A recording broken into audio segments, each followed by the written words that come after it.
A little girl gave away her only piece of bread to a freezing stranger. But what happened next will melt your heart. Who was that man really? Why did he start crying? And how did this one act change her entire life forever? Before we begin, where are you watching from and what time is it right now? I'm reading every comment. Now get ready because this story is going to break you and then put your heart back together again. The wind clawed through the cracked alley like icy fingers, rattling broken signs and sweeping scraps of torn newspaper across the concrete.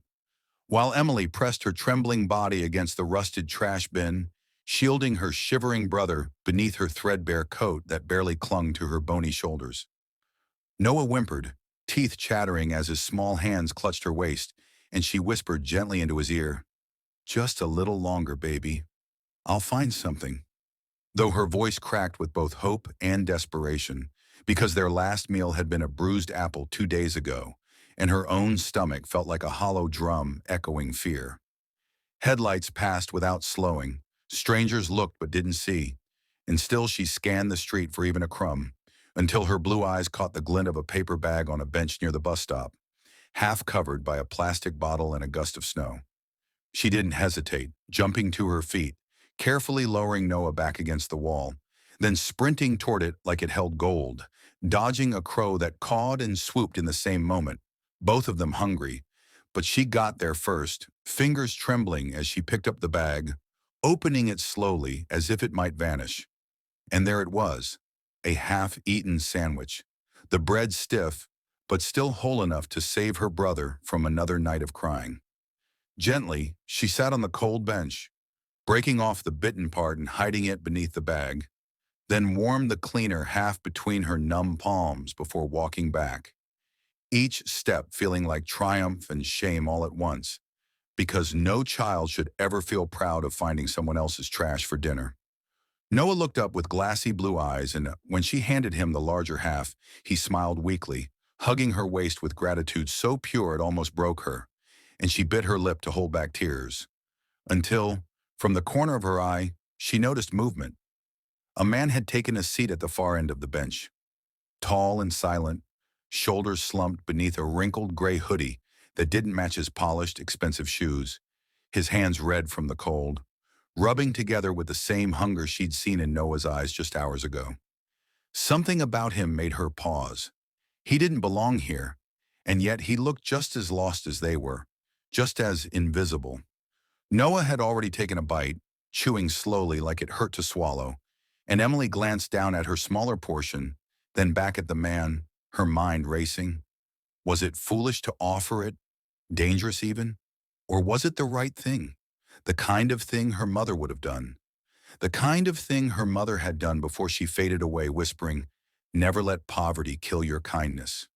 Her hands trembled again, but not from the cold this time, as she stood on stiff legs, took a deep breath that filled her lungs with icy air, and slowly stepped forward toward the stranger, holding out her half of the sandwich without a word at first. He turned slightly surprised, his hood falling back just enough to reveal a young face marked by something deeper than age, grief maybe, or guilt, and his blue eyes locked on hers with a gaze that didn't pity, didn't judge, but froze her to the spot. "Here, sir. You look like you haven't eaten either," she said softly, barely above the hum of passing cars, her voice quivering with both fear and compassion.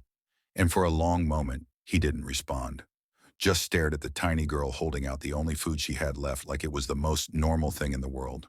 Then slowly, he accepted it, not with words, but with eyes that began to shine, as if her gesture had touched something no one else could reach.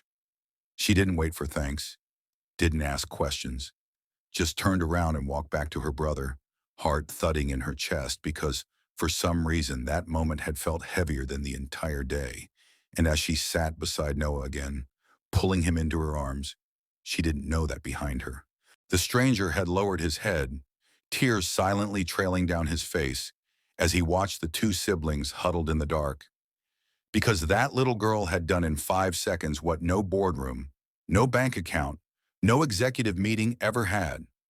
Reminded him that humanity still existed, that love still breathed, even on the coldest sidewalk, even from the smallest hands, And as snow began to fall like ashes from heaven, neither of them could know that this single act of kindness had just lit a fuse in the heart of a millionaire whose life would never be the same again.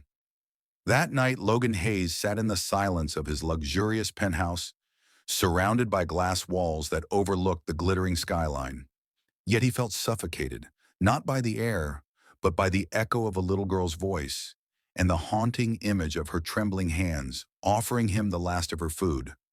An act so small yet so seismic, it shattered something dormant inside him.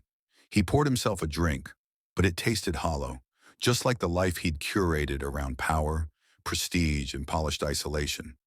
And as he stared into the glass, all he saw was her face, those blue eyes filled with hunger, warmth, and a wisdom no child should carry. Sleep refused him, so he paced through marble halls filled with art he no longer cared about, until the first rays of sun crept between the curtains like reminders that some things can't be bought, only felt. He dressed differently that morning, not in disguise but in identity. His navy suit tailored to perfection, his hair combed, his expensive watch ticking away a second chance. And he stepped out not as the CEO of Hayes Enterprises, but as a man chasing something he didn't understand, yet couldn't let go. The streets were still wet from last night's snow, slush painting the sidewalks in dull gray streaks, and his eyes scanned alleyways and corners until he finally spotted her. Emily, tucked beneath a broken awning beside a crumbling diner, gently running her fingers through her brother's hair as he rested on her lap, her face tired but tender, as if she was the sun itself refusing to go dark despite the shadows around her. Logan hesitated, heart pounding for reasons he couldn't articulate, then stepped forward slowly, careful not to startle her. She looked up as he approached, curiosity replacing caution when she recognized his face beneath the clean shave and the cold suit. "Why did you give me your food yesterday?" he asked, voice softer than the wind, hoping she'd answer without flinching. She blinked once, then twice, as if the question surprised her, then whispered, "Because Mommy said, even if we have nothing, kindness is everything." And those words pierced through his armor like glass splinters.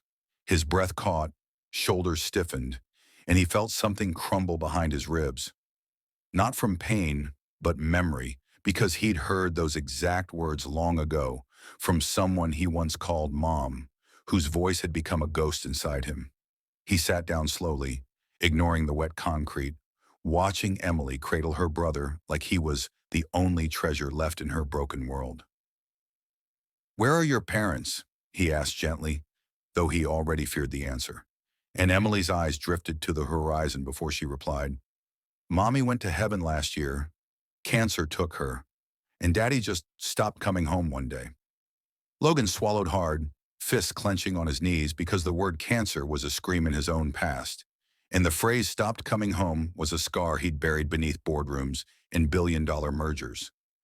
"And where do you sleep?" he asked, voice trembling now. And she told him about old buses, open porches, back seats of abandoned cars, and the one time they hid in a laundromat bathroom until someone banged the door with a stick, yelling at them to leave. Each word she spoke built a painting in his mind, one that bled with pain and survival, and as she spoke, her hands never stopped soothing her brother's curls, never stopped being mother and sister and warrior all at once. When she mentioned how they avoid shelters for fear of being separated, how they hide when they see people in uniforms, Logan's insides twisted, because in all his success, he'd never known such courage, never known what it meant to be small, but mighty. "You don't go to school?" he asked, already knowing the answer. And she shook her head slowly, saying, "I teach Noah with books people throw away. Sometimes I make up stories so he smiles." He couldn't breathe. This girl who had nothing was creating worlds just to shield her brother from sadness, and all he'd done was create companies to shield himself from emotion. Silence settled between them, thick but meaningful, until Logan asked almost in a whisper, "What's your name?" And she answered, "Emily, and that's my brother Noah," her hand brushing the little boy's cheek. Logan nodded, voice caught in his throat, and in that moment, the city noise vanished, the suits and status faded, and all that existed was this small human being who had given more love on a freezing sidewalk than anyone had ever offered him in a marble boardroom. Something inside him cracked, not loudly, not violently, but with the soft, irreversible shift of a heart waking up after years of numbness. And he knew without understanding how or why that this meeting wasn't chance. It was destiny knocking at the core of everything he thought he was. Emily smiled faintly, teeth chipped, cheeks smudged, yet radiating a light so pure it made the skyline seem dull.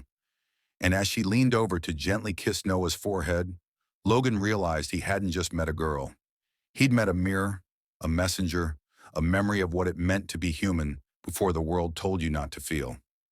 Logan began showing up every morning with bags of warm pastries, flasks of hot cocoa, and a softness in his eyes that no business deal had ever awakened before. He brought coloring books one day, tiny mittens the next, and on a rainy afternoon, he handed Noah a small stuffed teddy bear that smelled faintly of cedarwood, instantly earning the boy's smile and Emily's cautious gratitude. The once guarded siblings began to open up, slowly, like frozen flowers meeting the sun. And though Logan said little about himself, his presence was constant, his gaze tender, his heart unknowingly rebuilding piece by piece every time Emily laughed or Noah reached for his hand. But one night, as the sky darkened behind a rusty diner, and Logan stood across the street watching the children fall asleep curled up under a sagging cardboard roof, something inside him ruptured, an old wound stirred by the way Emily tucked Noah beneath her coat, the way she sang him a made-up lullaby with a voice that cracked but still carried love. A memory surged forward, uninvited but unforgiving, the image of his own little sister, Lily, with golden curls and wide blue eyes just like Emily's, clinging to him in a broken-down station wagon the night their father walked away, leaving nothing but an empty wallet and a whispered, "I'll be back," that never came true. Logan had failed her then, too young to protect, too helpless to hold their world together, and when Lily died in a car crash a year later, his soul had folded in on itself, bearing the grief under layers of corporate success and calculated indifference. Now, watching Emily, he felt the past clawing back, raw and relentless, and he whispered into the wind, "I see you, little angel. I see my sister in you," his voice breaking as he sank to a bench, unable to move. The next morning he arrived with fresh bagels and a sketchbook, but the sidewalk where they always waited was empty. No laughter, no tiny footprints, just the echo of a world suddenly too quiet. Panic surged through his chest, adrenaline flooding him as he ran up and down the block, asking vendors, calling out their names, ignoring the odd looks from strangers. Finally, a shopkeeper leaned out of his kiosk and said, "Social workers came. Someone reported the kids. They took them." And the words hit Logan like ice water down his spine. He didn't hesitate. He jumped into his car, calling his assistant mid-drive, ordering every contact he had in the legal system, demanding access to shelter records, child services logs, anything that could lead him to Emily and Noah. His driver weaved through traffic as Logan barked into his phone, desperation cracking his normally composed voice. This wasn't about charity anymore. This wasn't about guilt. This was family, whether they knew it or not. But bureaucracy moves slower than grief, and by the time he reached the first shelter, they were already gone. A trail of cold paperwork and vague answers led him across the city for hours, his tie loosened, jacket forgotten, eyes burning with fear as he imagined the children crying alone in a sterile room, separated by strangers, stripped of the fragile peace they'd begun to build. Every hallway he entered, every office he sauntered past, he half expected to see Emily curled in a corner, hugging Noah, but every time the answer was no, and the ache in his chest deepened into something primal, a scream he couldn't release.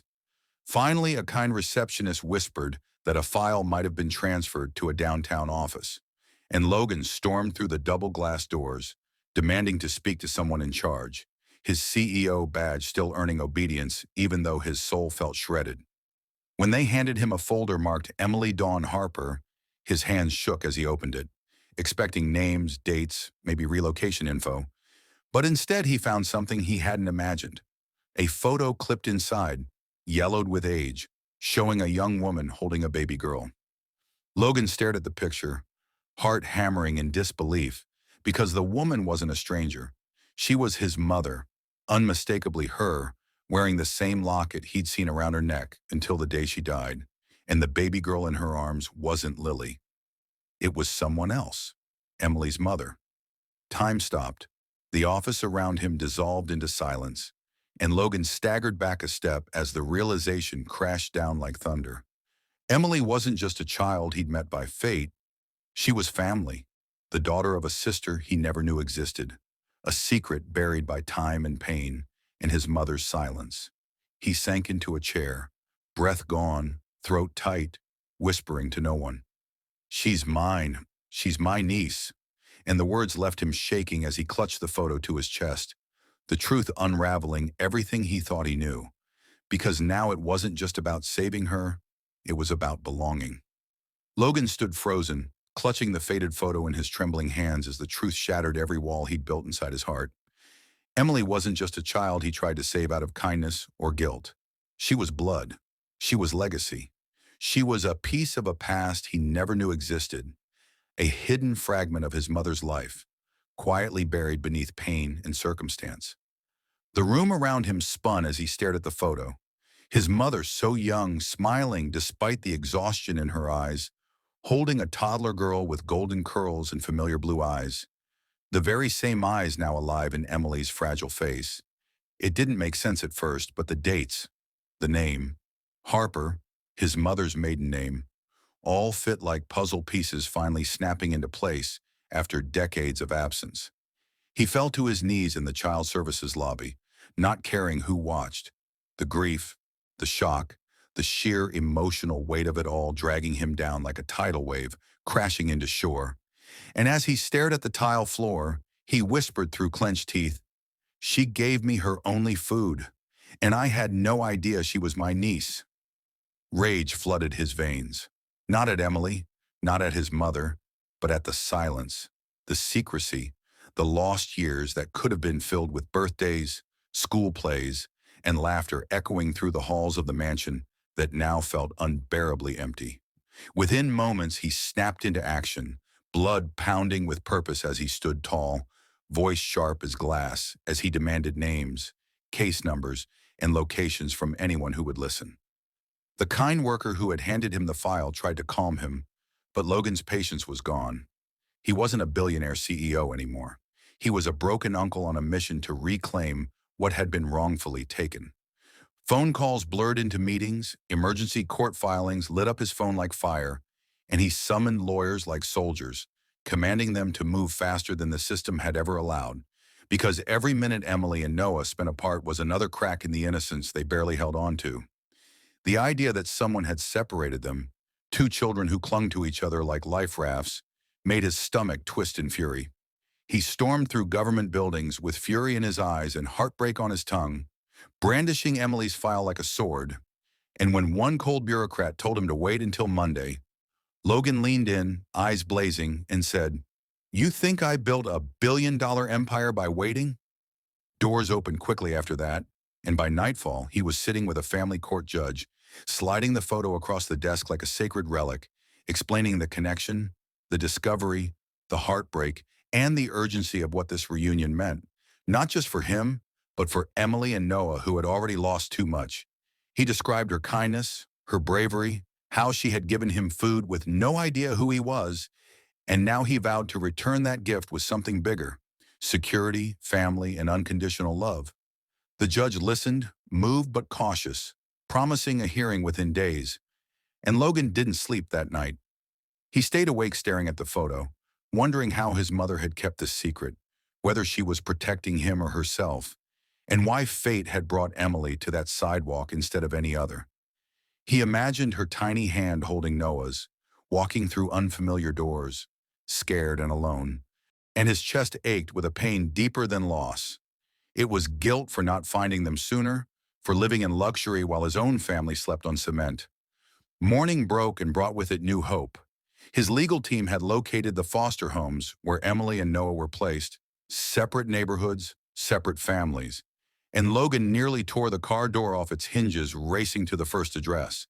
But when he arrived, the social worker at the door explained that Emily had cried herself to sleep the night before, calling out for her brother in her dreams, and something inside Logan cracked like a branch under pressure. He knelt down, hands shaking, promising through the door that he was coming, that she wouldn't be alone much longer, and though she hadn't heard him yet, the world would. He left the house in silence, got back into the car, eyes wild with determination, whispering to himself, "I couldn't save my sister, but I will save hers." And in that vow was a fire brighter than the skyline. Logan Hayes was done waiting, done grieving, and done letting the past define the future.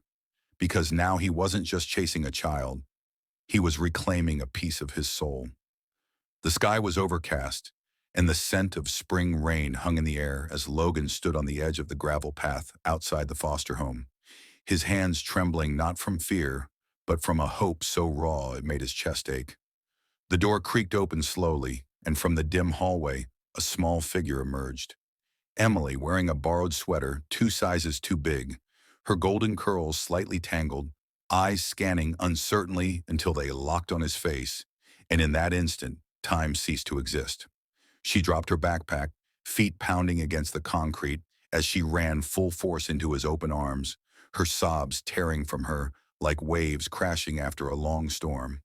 And Logan dropped to his knees, catching her tightly against his chest, arms wrapping around her as if shielding her from every cold night, every moment of fear, every tear she'd shed without him.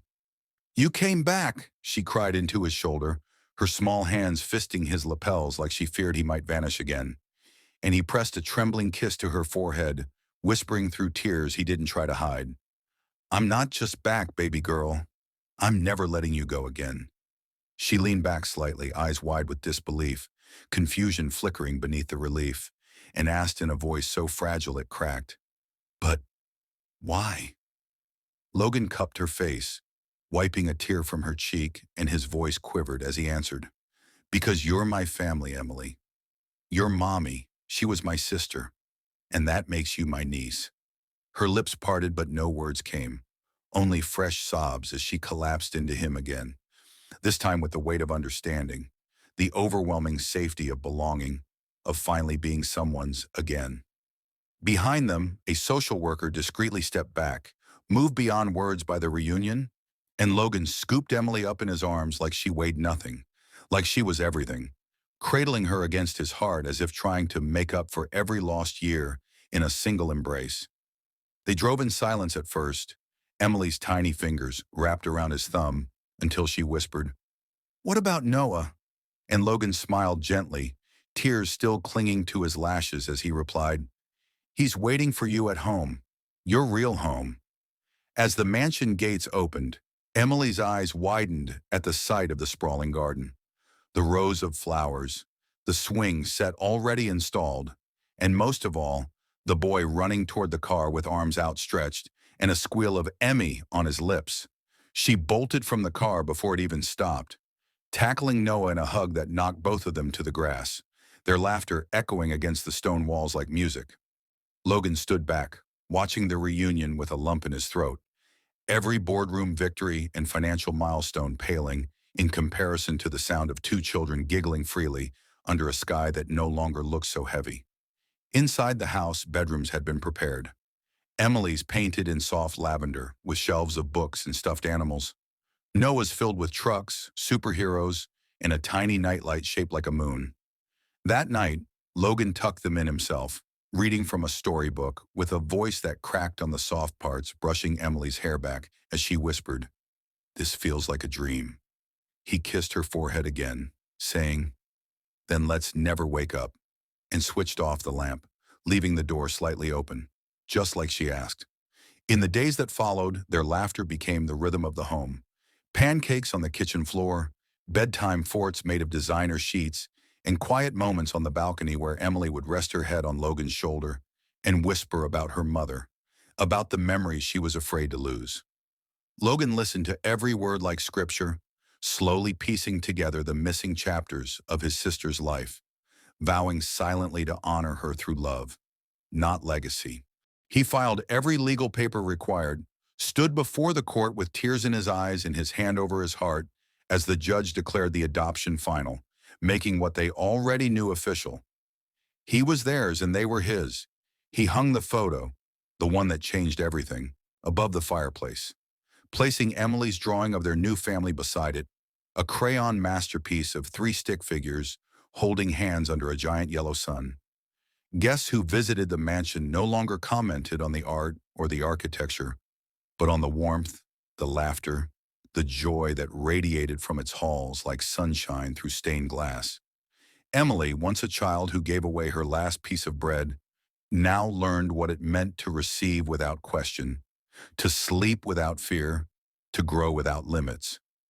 Logan, once a man drowning in wealth but starving for purpose, finally understood what it meant to love without condition, to feel whole without control, to be found without looking. Every bedtime ended with a whispered, "I love you." Every morning began with a hug, and every part of Logan's heart that once felt hollow now beat with the rhythm of healing, of belonging, of family. And somewhere deep inside, he often thought about the day she gave him that half sandwich, how her tiny gesture fed more than his hunger. It fed his soul, reminded him of who he was, and led him home. Because sometimes all it takes is the smallest hand to hold the heaviest heart, and a little girl with nothing to give ends up giving the world.